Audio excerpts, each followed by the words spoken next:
Bleckley County Sheriff Kris Coody was taken into custody on Saturday after the Cobb County Sheriff's Office issued a warrant for his arrest. The warrant came after Sheriff Coody reportedly groped a woman at a bar in Atlanta last month. Coody was in Panama on a mission trip with his church when the warrant was issued. According to Cobb County, Coody turned himself in once he was back in the country. The sheriff bonded out but was not back at work on Monday. Bleckley County Chief Deputy Daniel Cape says Coody has not stepped down as sheriff and no one is taking his place. I'm just continuing my role as chief deputy, not doing anything sheriffly duties. He is still the sheriff. So I just do my job as a chief deputy. There's no word on when Sheriff Coody will be back. Until he is, Chief Deputy Cape says the department will continue with business as usual. We just keep carrying out the mission of the sheriff's office on a daily basis.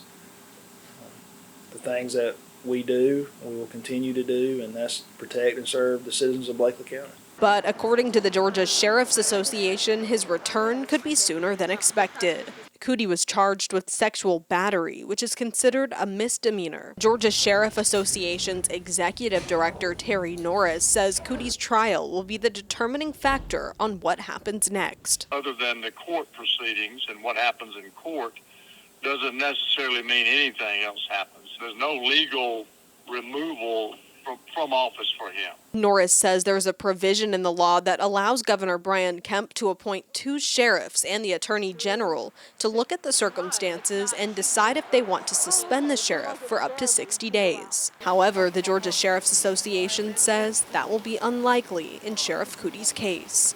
In Cochran, Peyton Lewis, 41 NBC News.